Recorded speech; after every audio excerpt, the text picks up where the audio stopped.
Welcome, everybody, to the Sentinel Report. It is mid-April. I am your host, Alex Newman. Thanks so much for joining us on this episode of the Sentinel Report. We've got some very special guests coming up today, including Casey Fleming, who's working with a international network of intelligence experts, especially from here in the United States, on the major threat of communist China. And he will explain how the Iran war factors into all of that groundbreaking, explosive information. You're not going to want to miss that. We also have a very special guest, Dr. Jason Lisle, one of the world's top astrophysicists, joining us to break down the latest on the mission to the moon, what that means, and how the heavens declare the glory of God. You're not going to want to miss that. And then last but not least, a major new poll showing that Americans are turning against Israel. We have a specialist from the Israeli Defense Forces. He's been on the program before to break down why he thinks that's happening, why the Israeli government thinks that's happening, and how significant it is. Now, before we get to our news segment, and there's a lot of news, Melania talking about Epstein, congressional hearings, very interesting things happening. I want to start with a word from the Word. This is Joshua chapter 1, verse 9. It says, "Have I not commanded you, be strong and courageous? Do not be frightened and do not be dismayed, for the Lord your God is with you wherever you go." Remember that, folks. Don't let the enemy scare you into thinking you are alone. If you are with God, he is by your side. He is on your side. And if God be for us, who can be against us? Now, also, before we get into news, folks, there's a very special summit coming up just in the next few weeks. It's the Under God 1776 Celebration Summit. It's going to be a huge 17 speech event, all online. Speakers will include yours truly, Eric Metaxas, John Lovell, Paul Jaley, Kevin Swanson, Mike Ferris, founder of the Homeschool Legal Defense Association, and a lot of great Americans. We're going to be talking about the meaning of freedom, right? What does the Bible teach on this? How did America become such a blessed nation? It's the 250-year birthday of our country. And folks, this is a great opportunity to get your kids involved. You can learn more at libertysentinel.org/250summit. That's libertysentinel.org/250summit. You can get on the summit for free, share it with your friends, with your family, and of course with your children. It's going to be a great time. And again, you can find that at libertysentinel.org/250summit. Now, turning to news, we have the great Andrew Muller joining us today, as we do almost every week. But big things happening with the politics. We've got multiple lawmakers now calling for the use of the 25th Amendment against Donald Trump in response to the war in Iran. In a letter to every member of the cabinet, Sri Thanedar called Trump a threat to our country and to the world, saying that he must be removed from office immediately. She said, "President Trump has proven he cannot be trusted with the immense authority of his office and will continue to harm our country if allowed to remain in power." She was responding to something Trump wrote on Truth Social, that a whole civilization will die tonight if Iran didn't obey him and open up the strait. And that followed a series of other interesting comments, like going on a tirade full of cuss words on Easter Sunday. Very interesting. Now, obviously, this lawmaker is not the only one.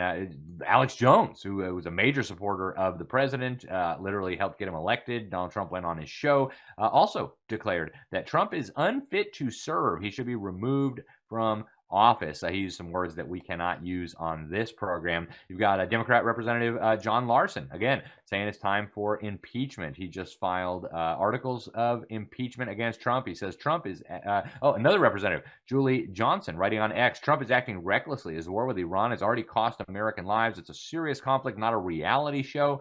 So, says it's time to invoke the 25th Amendment. And many, many others starting to say these kinds of things. Andrew, what do you make of this? I mean, these aren't just angry Democrats suffering from Trump derangement syndrome. Like, there's people who've been very, very supportive of the president making noises like this. What do you say? Well, of course, I'm not a fan of the war in Iran. I don't think the way Trump has handled this is constitutional or responsible. However, when you look into the context of the 25th Amendment, it was passed after the assassination of John F. Kennedy, and it really deals with the succession plan for the presidency and also if the president is deemed incapable of executing the duties. So I am always weary of the 25th Amendment being invoked just because you don't like somebody's policy. However, I do agree with the sentiment that this war and the idea of destroying a whole civilization and praise be to Allah and these crazy things Trump's posting, it is not what people voted for. But I do make a distinction between the two. Yeah, and I mean, 25th Amendment, that might have been a more appropriate conversation when the president was like literally falling downstairs, That's right. talking about kids messing with his leg hair and forgetting, who he was standing next to. Uh, wow, unbelievable times we're in. Now, Trump is also getting a lot of backlash over an image he posted where he was apparently depicted as some sort of Christ-like figure, as some kind of healer.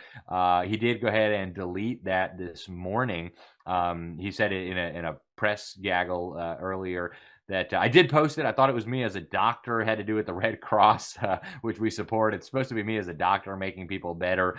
Yeah, I don't know. He got a lot of pushback on this, even from like his most ardent supporters. I mean, Truth Social, which is his like little social media platform. Usually it's all pro Trump, rah rah rah. People were not pleased with that, and so he does respond sometimes when his own base gets too upset. Now, the conflict comes after Trump went off on Pope Leo. Trump called him a liberal. Check this out. I don't think he's doing a very good job. He likes crime, I guess. He hit us thick of it. He's worried about fear. What about the fear when the ministers and the priests and all of those great people that were arrested during COVID, and in many cases they're outside 10 feet apart, and they were arrested. So we don't like it. We don't like a pope that's going to say that it's okay to have a nuclear weapon. We don't want a pope that says crime is okay in our cities. I don't like it. I'm not a big fan of Pope Leo. He's a very liberal person, and he's a man that doesn't believe in stopping crime. He's a man that doesn't think that we should be toying with a country that wants a nuclear weapon so they can blow up the world. So I'm not a fan of Pope Leo. Not a fan of Pope Leo. Pope Leo responded, he says, I ain't scared, right? So he is not scared of President Trump, although apparently he is reconsidering a trip he had planned to America. So, whatever you think of this war, the Pope did say that God does not listen to those who are involved in wars. And of course, I wasn't the first one to think of the Old Testament. Whatever you think of this war, certainly there is a time for war. We read in Ecclesiastes, and of course, Jesus himself will be returning as a conquering king on a white horse to militarily crush his enemies. So there's that. Now, the future of warfare, artificial intelligence, Arctic security, digital finance, conflict in the Middle East, all of that and much more on the agenda at the secretive Bilderberg meetings happening in Washington, D.C. just last week. Always a who's who of global elitists attending. And by the way, there's some people from the Trump administration there. Interior Secretary Doug Burgum, Bill Gates' buddy. Secretary of the Army, Daniel Driscoll. Congressman Jason Smith of Missouri, all listed as official participants. Andrew's got a great article on this over at libertysentinel.org. Andrew, what did you learn about this? So, I mean, it's unusual timing, right? Normally they do these in the summer. They decided to do this one in April, but what have we learned so far? Well, it's early. Yeah, it's usually in the late summer, early fall. So it's at least, 5, 6, even maybe 7 months earlier than usual. It happened in Washington, D.C. And as you said, Alex, this brought Doug Burgum. It brought the Secretary of the Army. It even brought the United States' key trade representative, Jamieson Greer, to the table. So you really had a lot of elements of the American government there. Of course, Alexander Karp, Peter Thiel, all these guys from big tech, Palantir, Anthropic, Anduril, Meta's chief AI officer was there as well. And of course, we never know exactly what they discuss, but they did release some of the things they want to talk about this year. And that included AI, Arctic security, the Middle East, a very vague item, the West, whatever that means, China, global trade, Ukraine, the future of warfare, a lot of different things. But what we've learned, Alex, is that Bilderberg is a secret meeting. Of course, you've been reporting on this forever. And it's really where the global elite come to dictate the future policy that's going to happen, not just in the United States, but globally. This happens without the presence of media, without the consent of voters. And we even had 2 members of Congress show up this year. Republican Jason Smith, who was actually my former congressman from Missouri when I lived there.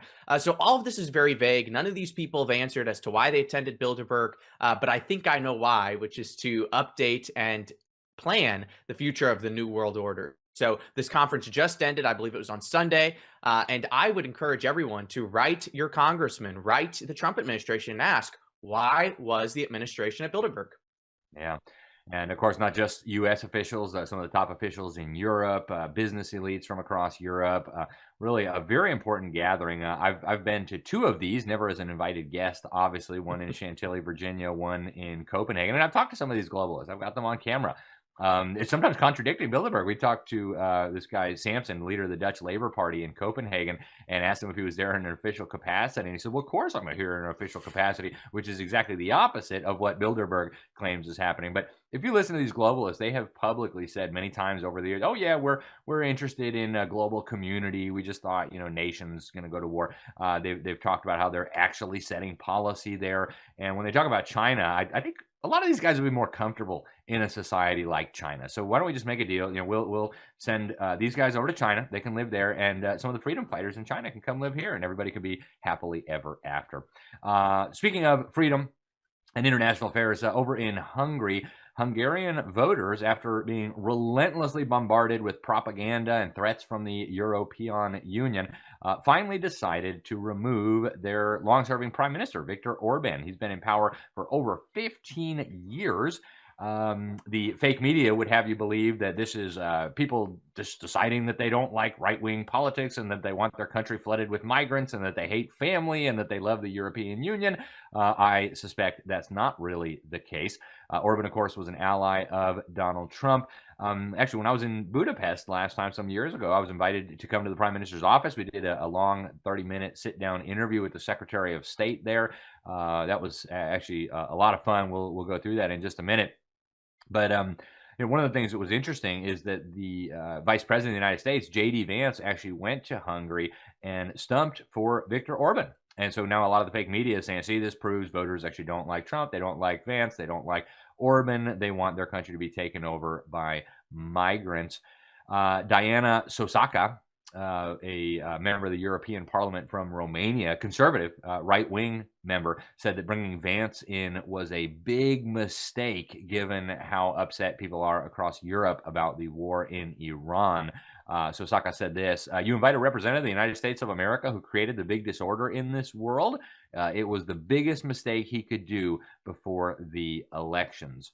So big news for Hungary, big news for the European Union. Hungary was really the last man standing when it came to standing against the globalist policies of the EU, and they paid a price. And now we've got this. I do want to share with you just a little excerpt of my interview with the Secretary of State when I was there in Budapest. Check this out. And I've heard the Prime Minister talk about abolishing national identities and how this mass migration is having the effect of undermining national identity through multiculturalism and through the importation of foreign cultures and foreign values. Is that part of a deliberate agenda, or is that maybe just a side effect of the need for labor? What do you think? Maybe some elements are based on the need for labor and the workforce coming from non-European countries, but definitely there's a political agenda which is trying to change the very nature, the very face of Europe. And that is, there is an agenda, there's a political project called the United States of Europe, which would like to homogenize Europe and get rid of the very foundations of Europe, which is partly Christianity as religion and culture, and the nation state or nations as local communities. And folks, it's very important to remember that. That's really what's going on here. They're trying to get rid of the nation states, the nations, which of course it was God's idea to create nations, and they're trying to get rid of Christianity. That's why they're flooding the West with migrants from the Islamic world and from the pagan world. And on that note, we had a really interesting situation where the European Union, the European Commission, has been using its enormous powers to shut down free speech ahead of these elections. And in fact, there are people noticing. Chairman Jim Jordan and Representative Chris Smith actually just wrote a powerful letter to the EU Commissar for Tech Sovereignty, Security, and Democracy, or whatever that's supposed to mean, and said, hey, you guys are using these illegitimate powers you've usurped to control discourse online. Something isn't right. And of course, I suspect this may have had something to do with the election results there ousting Mr. Orban. And there's also suspicion of foul play, although Orban did concede pretty early on. Now, the Director of National Intelligence, Tulsi Gabbard, just continued dropping bombs on the Russiagate conspirators. I want you to listen to this. You go to odni.gov, people who say, well, Tulsi, this is just your view or your interpretation. No, it's all in hundreds of pages of documents that I've declassified and released that show point by point exactly what happened through this timeline that showed this very dangerous thing that occurred in the creation of Russiagate, the creation of this manufactured intelligence assessment that essentially had the intent of undermining the voices and votes of the American people who elected Donald Trump. Seditious conspiracy. Wow, I hope there's criminal charges coming to that effect, because, folks, that's serious. I don't know if you've got to read the article that General Flynn and I wrote for the New American Magazine, but they're literally calling this treason, I think, quite properly. And Donald Trump himself has said, this goes all the way up to Barack Obama, we need accountability. And we're now, a year and a half into this administration almost. Still no accountability, so we'll see. But on that note, Melania Trump going off script. She just called for Congress to hold hearings and get testimony from Epstein's victims. Listen to this. Now is the time for Congress to act. Epstein was not alone. Several prominent male executives resigned from their powerful positions after this matter became widely politicized. Of course, this doesn't amount to guilt, but we still must work openly and transparently to uncover the truth. I call on Congress to provide the women who have been victimized by Epstein with a public hearing specifically centered around the survivors. Give these victims their opportunity to testify under oath in front of Congress with the power of sworn testimony. There you go, folks. Yeah, a lot of unhappy people in Washington, D.C. She was upset. Of course, Melania was upset that the fake news has been spreading lies about her, so she addressed that also and warned them to cut it out. Now, House Republicans did say they're going to do it. House Oversight Committee Chairman James Comer said, we are, in fact, going to hold hearings. We're going to invite the victims to testify. And obviously there's still a lot of victims who are scared to come forward, and who can blame them. But very encouraging. There has been no accountability yet, but hopefully some will be coming. Andrew, you've been focused with me on these Epstein scandals, and there's a lot of people in Washington on both sides of the aisle that would rather just all go away. Democrat hoax, I think we heard somebody call it. But the First Lady of the United States is talking about it. Are we allowed to talk about it yet? We should be, and this is fascinating because she's actually falling into the categories her husband laid out. Trump said that if you pay attention to this, you're supporting a Democrat hoax, that if you are incessant about Epstein files, he doesn't want you to be a supporter. So, I'm curious, does his wife fall under that now? And it is interesting because Melania made this address. Trump didn't actually know about it. He said that to a few reporters. He said, I knew she was going to make an address. I didn't really know what it was going to be about. So it's fascinating that Melania is doing this, and it's exactly what needs to happen. It's a shame, Alex, that the First Lady of the United States has done more to call for Epstein accountability than the President of the United States, who campaigned on Epstein accountability, has actually delivered. So Leslie Groff, Epstein's secretary, Leslie Wexner, Pam Bondi, even, Howard Lutnick, the Commerce Secretary of the United States. These people need to be heavily investigated for their Epstein crimes. brought before Congress, and then the victims need to testify. And this is, as you have said very accurately, Alex, the biggest scandal perhaps in our lifetimes. And if we let this go, then the whole thing, the whole deep state apparatus truly has won, in my opinion. Yeah, it's terrible. So thank you, Melania, for calling for hearings. Thank you, James Comer, for working on those. And we hope we'll have more good news in terms of exposing these creeps in the days ahead. Now, folks, one of our radio partners, our good friends at K-Talk in Salt Lake City, are broadcasting this show. And we want to let you guys know the John Birch Society Leadership Summit is coming up in Salt Lake City here very, very soon. 250th anniversary of our country. It's going to be June 6th, 2026. The speakers will include yours truly, Representative Phil Lyman, the great Patrick Wood, and many, many others. Catherine Austin Fitz will be there as well. It's going to be so much fun, folks. So if you're anywhere near Salt Lake City, make sure you get out there. You can find more at jbs.org, and it's going to be a good time. We'll remind you again before we get there. Now, on May 1st, the Satanic Temple is having an event called the Satanic Revival at the Mobtown Ballroom in Baltimore. They have a talk called The Satanic Pulpit, Sinful Testimonies. It's called Satan Con. And they've got all kinds of stuff. They got a concert by the Pentagram String Band. They got a drag performance. They have a study session on satanic religion. And by the way, if you want to go, you have to agree to surrender your soul to Satan. So I don't recommend going. I actually would love to go and expose some of this, but I don't know if I can sneak in without selling my soul to Satan. So out of the question.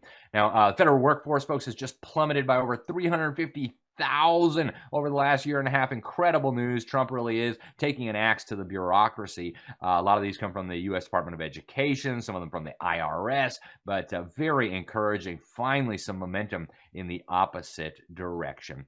We're out of time for news, folks. We got so much more. We're actually going to do a special episode next week just to make sure you guys get all of that. But before we go, check out our website, libertysentinel.org. Go to classicalconversations.com if you have children or grandchildren that you think need a real education. That's where I have my own children enrolled, classicalconversations.com/LSM. And stay with us. We're going to be right back with an incredible interview with Casey Fleming, a man who wrote the survival guide to what is happening with the communist Chinese dictatorship and how it's all tied into Iran. So stay tuned. We'll be right back here on the Sentinel Report.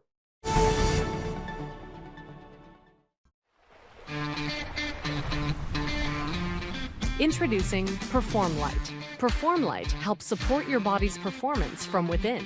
This plant-powered electrolyte drink helps you be the power plant that you are meant to be. Unlike most electrolyte products in the market, Perform Light is more than just a sodium, potassium, or magnesium-containing electrolyte formula. It is bioenergetic nutrition. Perform Light has a full spectrum of minerals derived from pure, natural seawater, so the balance of electrolytes in Perform Light is the same that exists in the body, making the nutrient load more bioavailable.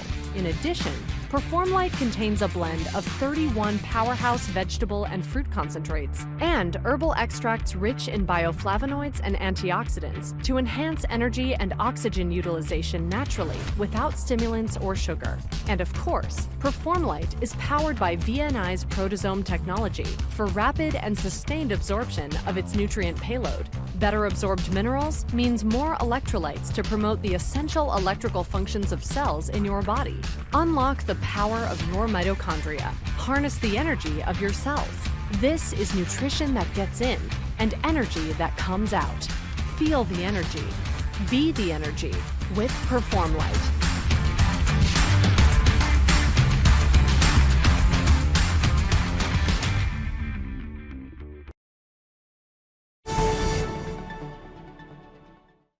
Welcome back to the Sentinel Report. Alex Newman, your host here. Folks, we have been talking about communist China as the elephant in the room the entire time we've been doing this show. And before that, I was writing articles about it in publications around the world. And Americans have just not been paying attention. But today we have a very special guest who has been paying attention. In fact, he may have the go-to resource if you want to figure out what's going on with the CCP, why it's such a threat to our country. His name is Casey Fleming. He's got an incredible book, The Red Tsunami, The Silent Storm Killing Your Freedom. He's an internationally recognized national security expert. He's a speaker. He's the CEO of Black Ops Partners Corporations, where he advises governments around the world and business leaders on strategic risk.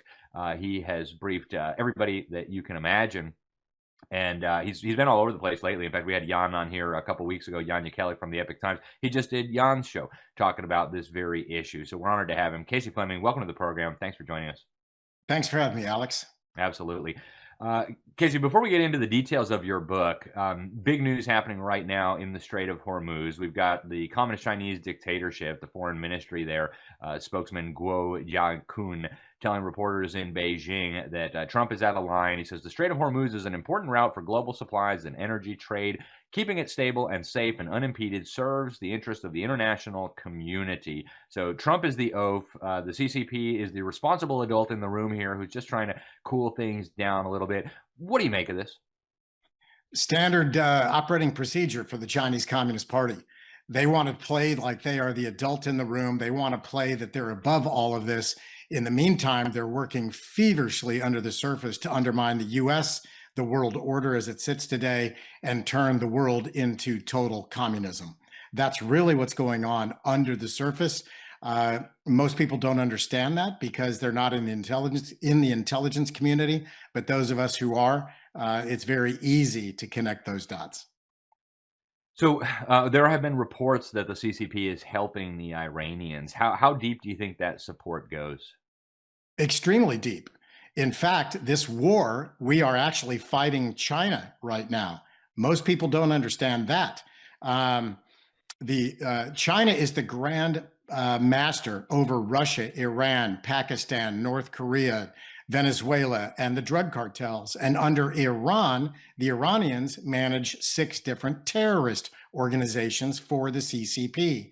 So this war, the negotiations all have China, the Chinese Communist Party, behind those negotiations.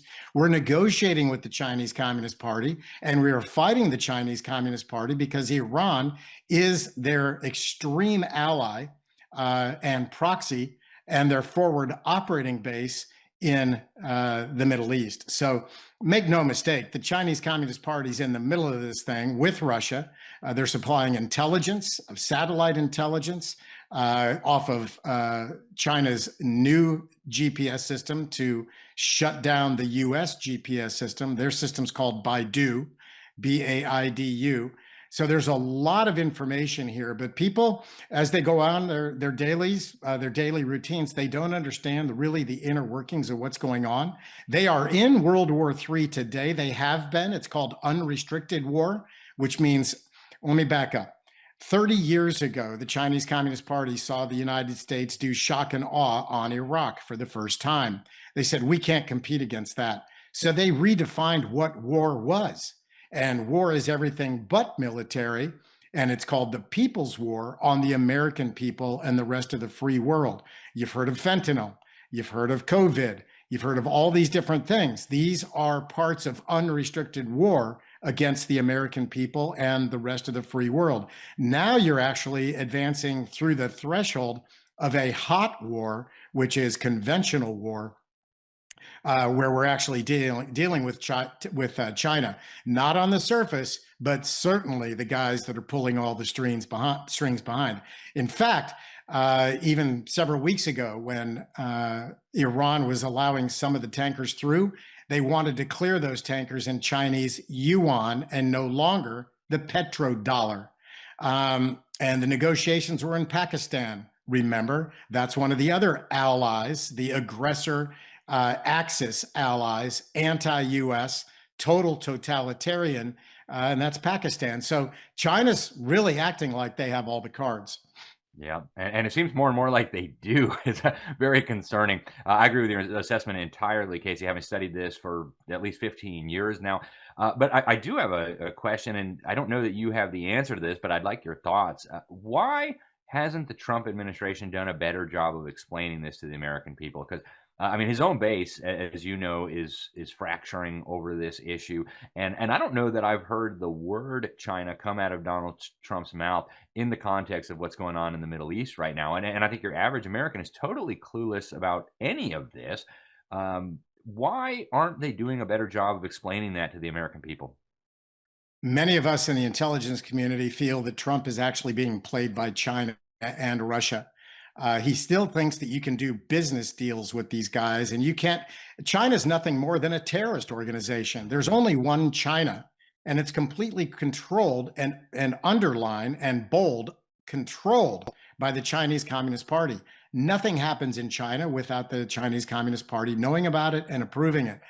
So all of this is the background to what's really going on. And it's a terrorist organization. It's nothing more than a dark, diabolical mafia regime at the head. And that's nothing more than a terrorist organization. So we learned a long time ago, like many decades ago, that you cannot negotiate with terrorists. And that's what Trump is trying to do with Iran, with Pakistan, and with China, which is the CCP.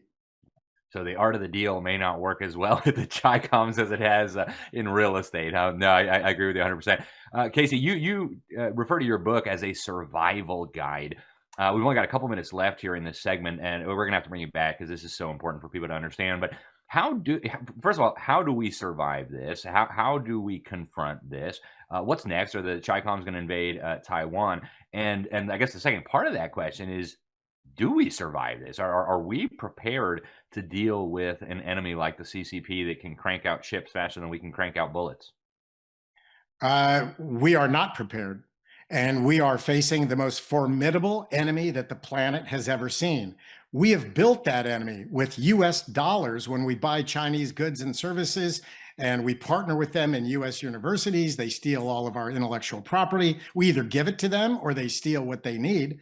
And it's the most formidable enemy the planet has ever seen. And we are not ready, which is why I actually wrote the expose and survival guide. It's a whistleblower's expose is what it is. And at the back end of it, it's a survival guide on what everybody needs to do. The only way out is your government got you into this situation with failed policies, with roll off every 4 years with a new administration, and sometimes administrations that are not real, they're actually for the enemy and not for the American people. So the only way out is the American people now need to take back their country. And I mean that in a peaceful way. But number one, you must become informed. Let me tell you, your enemy doesn't want three things to happen. The enemy inside the US borders, some of the enemy is in our government, in our financial institutions and Wall Street. And the other enemies we just spoke about, China, Russia, Iran, the rest of them, they don't want three things to happen. Number one, they don't want the American people to become informed. That's why I wrote the book in 6 months. The other thing is they don't want you to unite. If you become informed, they don't want you to unite. And thirdly, they don't want you to take action. Well, there's a movement next to the book. It's in development. It's a landing page. It's called freedomforever.global. And it's put together by intelligence experts. We are part of a global network of over 400 intelligence experts and subject matter experts, because it's not just intel, it's all facets and fibers of our economy and our being in the United States and throughout the world. So those are the three things. The book takes care of number one, the survival guide takes care of number one, and the other two are handled by the movement. Those are the three things. They don't want you to become informed, which at this point, you have to take action for your family. I know when I hear somebody wrote a book, this guy wrote a book, I roll my eyes. Okay, great. What's this guy got to say now?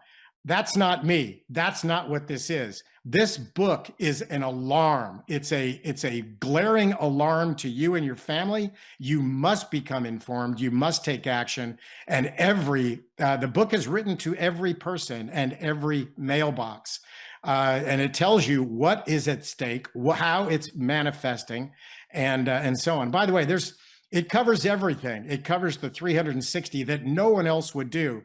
In fact, I never wanted to write the book, and I saw that nobody was going to write it, so I ended up having to write it as well. In fact, many of those 400 experts turned me into the poster child to get the book out and to make it happen. So if you ever buy one book in your lifetime, I am not a book guy. I never wanted to write a book. I still don't want to write a book, but I did it for God and country, and I did it for you, the audience.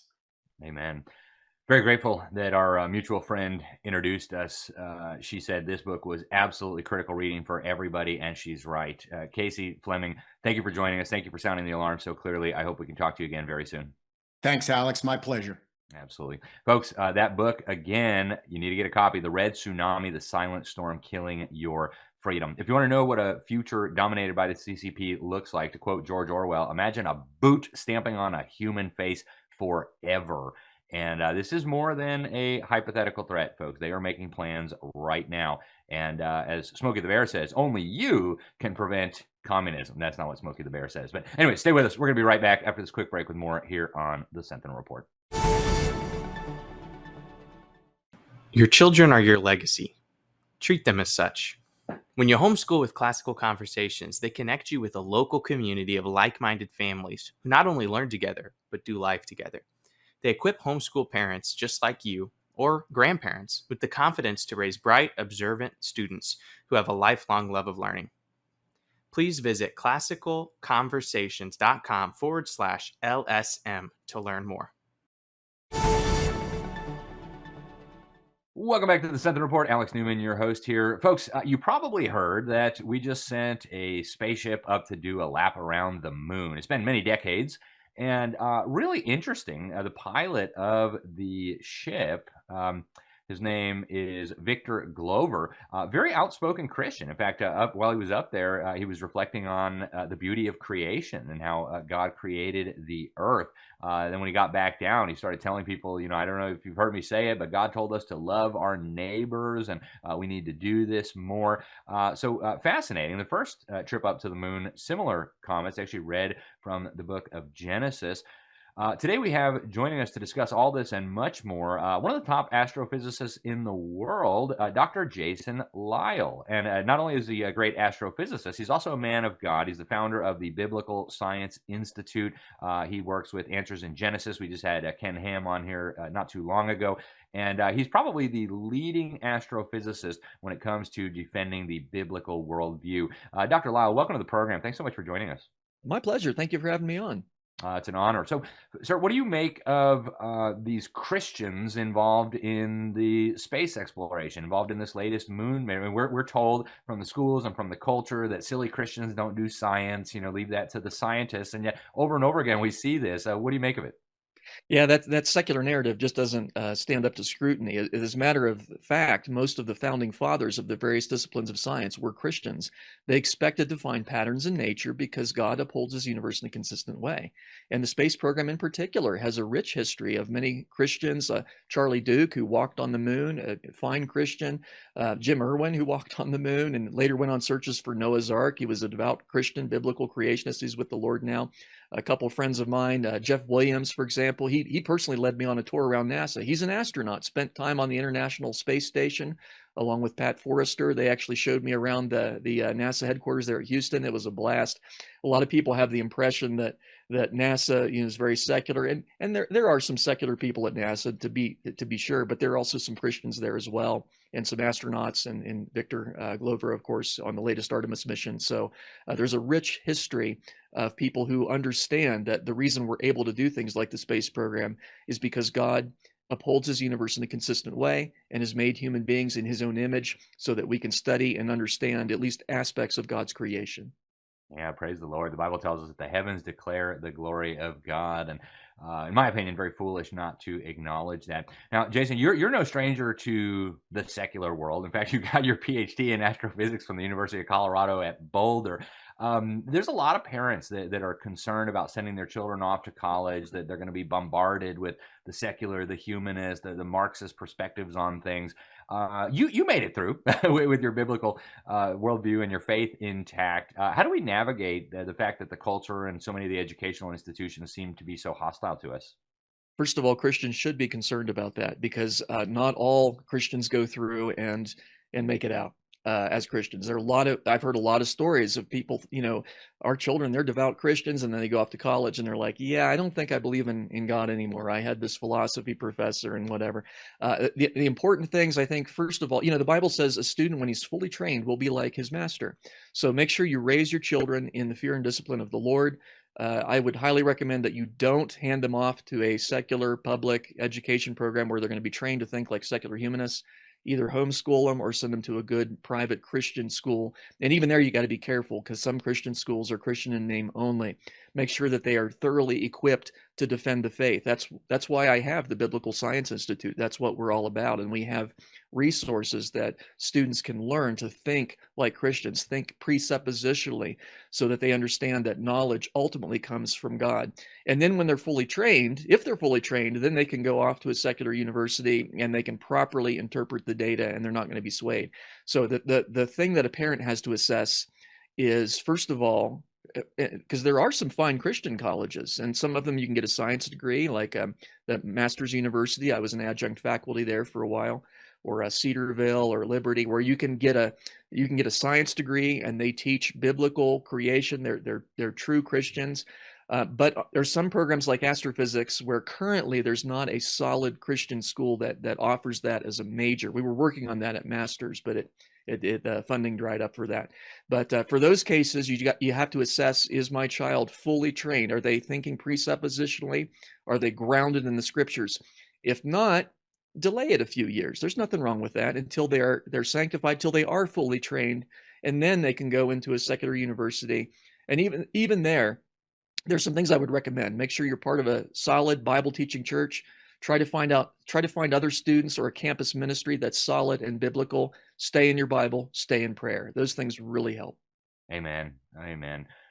Dr. Lisle, I'll confess here, I was fully drinking the Kool-Aid on the evolution for almost my entire life. In fact, I never even heard anybody question evolution until I was about 20 or 21 years old. And the more I studied, the more I realized, obviously, the Bible's correct. The evolution thing was not true. But one of the things that stumped me was this issue of stars being, whatever, millions of light years away. And I heard you in a talk that I heard, I think, a year or two ago, give what I think was the best explanation of how we as Christians can answer that using the scriptures and using what we know about science. Would you tell the folks, how is it possible that God created the universe in 6 days, rested on the seventh, and yet we have stars that are way far away based on what we know about the speed of light? Yeah, it's not a problem for God to make a universe that's very big and make stars to give light upon the earth and to have them fulfill that purpose immediately, and that seems to be suggested in Genesis 1. And the physics of Einstein does allow for that. In fact, from the light's point of view, every trip is instantaneous. Light actually doesn't experience time. It reaches Earth immediately. But it turns out it's also possible to get the light here instantly from Earth's point of view, depending on what synchrony convention we use. And that has to do with how we define time and space. And that's something that Einstein wrote about. A lot of people don't know about it, but he did write about that. And he pointed out that the current method that we usually use as a convenience is to assume that light goes the same speed out as it does in. But it turns out the physics of Einstein doesn't actually require that. And Einstein pointed that out. That's merely a convention. We can actually define time such that light, when it goes out, is slower, but when it comes in, it's instantaneous. And you can actually, using that convention, you can get the light from all the galaxies here to the Earth instantly. And I think that's the mechanism that the Bible uses. It's a visual synchrony convention. And I've written about that and published some articles in the literature and on the Biblical Science Institute website for people who want to know more about that. The bottom line is you can get the light here immediately within the physics of Einstein, and it's not a problem for people who understand the physics that we sometimes call relativity. Amen. Thank you for that explanation. And folks, just remember that, right? The world may say, oh, well, this is an insurmountable problem for God. No, it's not, right? We just need to understand properly. And there's a lot of information on that on Dr. Lisle's website. You can find it at the Biblical Science Institute. Before we let you go, Dr. Lisle, tell us just a little bit about the Biblical Science Institute. What will people find? What kind of resources will they find when they go there? It's a website that is designed to help equip people to defend the Christian faith, particularly in matters of science and origins. Again, we've heard the narrative that evolution is the scientific idea, but the Bible's idea of creation in 6 days, that's just silly. Well, I beg to differ. As a PhD scientist, I show evidence that is consistent with what the Bible teaches. And we have a lot of free articles on the website, as well as books for purchase, DVDs, videos. It's a great resource, and it's for all different ages, and I write articles on different levels, a few of them a little more technical, but most of them written for laymen to help you to be able to engage with people who don't understand that the Bible really is true. Fantastic. Dr. Lisle, thank you so much for your work. Thank you so much for joining us today. It's been an honor and a pleasure, and God bless you, sir. My pleasure. Thank you. All right, folks, go check it out. BiblicalScienceInstitute.com, BiblicalScienceInstitute.com. So much more where that came from. You will be blessed. Stay with us. We'll be right back with more here on the Sentinel Report. In 1776, a nation was born, forged in the crucible of revolution. Brave men and women stood together fighting for freedom, liberty, and the pursuit of happiness. Throughout history, the spirit of patriotism has prevailed. The battles may have changed, but the values remain the same. Today, in 2024, we find ourselves at a pivotal moment where the call for unity, freedom, and a better future echoes louder than ever. Introducing Patriot Mobile, the wireless carrier that stands with you. We are committed to supporting the values that make our nation great. With affordable plans and reliable nationwide coverage, Patriot Mobile is not just a wireless service. It's a call to action for those who believe in the American dream. Because this year is not just any year, it's the most important year since our nation's founding. Choose a wireless carrier that shares your values. Choose Patriot Mobile. For free activation, use promo code Newman. Welcome back to the Sentinel Report. Alex Newman, your host here. Folks, public opinion is very rapidly turning against the state of Israel. It's been a very close U.S. ally for a long time. In fact, the latest polling data from Pew Research, which obviously left-leaning organization, but they just released a new poll. Rapid shift, they say, in public perception on the state of Israel. It says 60% of U.S. adults now have a very or somewhat unfavorable view of Israel, including a shocking 80% of Democrats and Democrat-leaning independents. 41% of Republicans and Republican-leaning independents, which was surprising to me. And when you get to the younger people, the trend is even more pronounced. Even among young conservatives and Republicans, a majority, 57% of Republicans ages 18 to 49 view Israel unfavorably. These are some very, very significant shifts in public opinion. Obviously, a lot seems to have to do with what's been going on over the last few years with Gaza and with Iran. Joining us now to discuss all of this and much more is a returning guest. His name is Doron Keidar. He is with the IDF, the Israel Defense Force. He's part of the Elite Special Mobility Unit. For decades now, he's been defending Israel both in combat and through speaking out all around the world. He's got a very interesting background. He has seen operations in Gaza, Lebanon, Judea, and Samaria. He's advised and helped protect companies and government leaders. He's very, very active in a lot of things. He's part of the I Am Israel, the Mountain of the King. It's a film. And he's also the host of the Doron Keidar podcast. Doron, welcome to the program. Thanks for joining us today. Thank you, Alex. It's an honor. So, Doron, what's going on here with this shift in public opinion? What does it mean? How seriously should we take it? And how seriously should Israel be concerned? Well, first of all, the numbers are looking correct. I mean, that's not just a biased poll. To my knowledge, I've been noticing this trend. Israel's been noticing this trend. In fact, we even have a name for it, or a term. They call it the Eighth Front. So Israel's been fighting from 2023, post October 7th. We've been fighting on 7 fronts, and we're calling this the Eighth Front, which is the information war. And I think what's Americans are being aware of, and so are Europeans and so on, is that they're actually being actively, there's a war being conducted against them, and that's an information war. It's bots, it's from the IRGC, it's from China, it's from Russia, it's coming from all directions, coming from North Korea, it's coming from basically all the enemies of the West, all the enemies of America, and they see Israel as America's ally in the Middle East, and their ally against radical Islam, communism, socialism, and all these isms out there that feel threatened by the United States and the freedoms that you share, that you and I share, because that's what Israel is. It's a beacon of light here in the Middle East. And so they very cleverly have waged war on the online platforms, TikTok, etc., where young kids are getting their information, and they're just flooding them with bots, with AI footage of destruction in Gaza and all over, and basically demonizing the nation of Israel. Yeah. And Doron, you know this as well as I do. There's been a narrative that's been gaining momentum in the United States, especially in recent months, that somehow Israel is attacking Christians, that Israel is a threat to Christians in the region. Tucker Carlson, major podcaster, has been articulating that pretty vociferously over the last few months. I know it's an issue that you have paid attention about and care about. What do you make of this narrative? Is Israel really targeting Christians? No, not at all.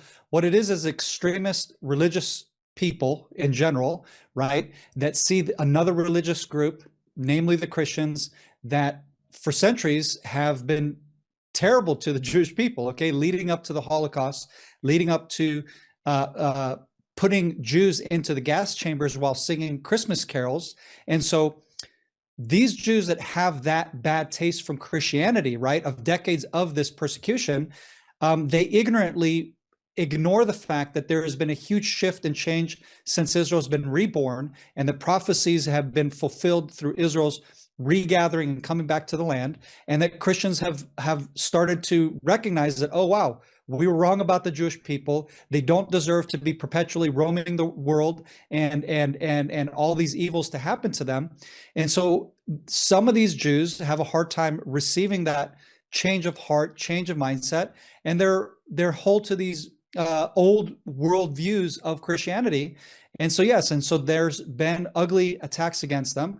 I've been a part of police operations, by the way, where the police go undercover and actually catch the perpetrators while they're doing this, because they see this as a number one cause in the old city of Jerusalem to fight against these kind of radical, ugly bigotry, really, because it's religious bigotry, plain and simple. But you won't ever hear when Muslims do it to Jews or Muslims do it to Christians, and so on and so forth, or if a Christian does it to a Jew or to a Muslim, right? So that happens in all faith groups, because Israel's a melting pot. We have all the major faiths in this country, including a bunch of atheists who don't believe in anything or whatever. And so you'll have clashes amongst those groups.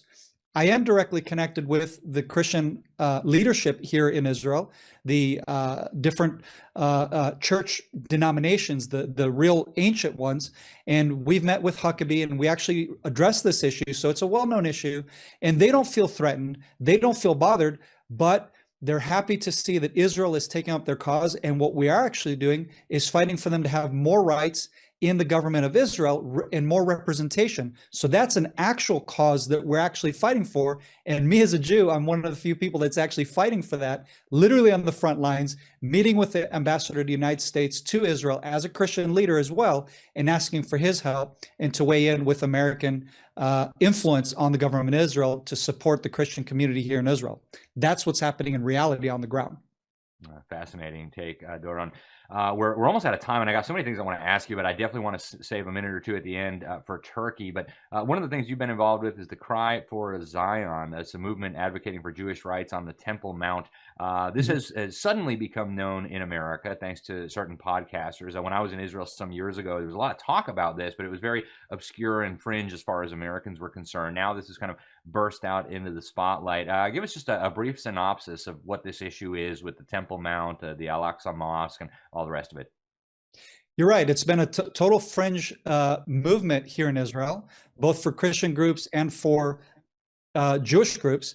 And the thing is that Tucker and Sean Ryan, okay, two big podcasters, two different backgrounds, all of a sudden decided to bring it up on their podcast. One of them asking a Catholic priest, the other one just Tucker doing his rants and talking nonsense, because he clearly doesn't know what he's talking about. He talks about, you just know in the rhetoric, you hear the way he's talking. He can't differentiate between the Al-Aqsa Mosque and the Dome of the Rock, which are two different things.